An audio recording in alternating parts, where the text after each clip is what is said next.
L'Association nationale des chasseurs de grand gibier a été fondée en 1950 par François Sommer et Claude Étier de Bois-Lambert, entouré d'une équipe.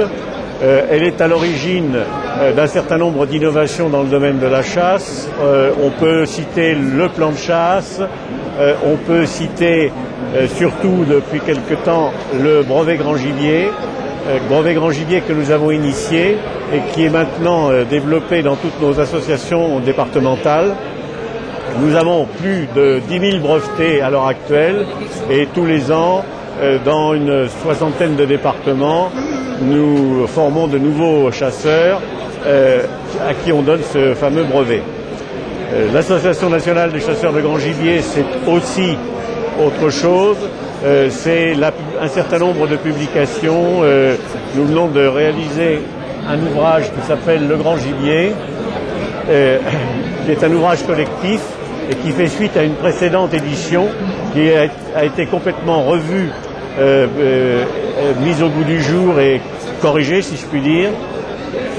C'est aussi un certain nombre d'autres publications plus techniques sur le cerf, le chevreuil, le sanglier. L'Association des chasseurs de grand gibier, c'est aussi une éthique qui se traduit par une charte à laquelle adhèrent tous nos adhérents et que nous essayons de faire passer dans le grand public.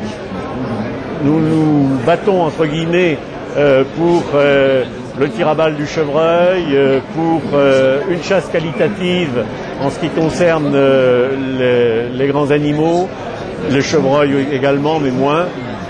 Nous nous battons enfin pour le respect de l'animal, pour qu'un certain nombre de règles soient utilisées, appliquées sur le terrain, pour démontrer que l'animal de chasse mérite d'être respecté. Cette charte des chasseurs de grand gibier prévoit aussi que nous devons aider à former les chasseurs.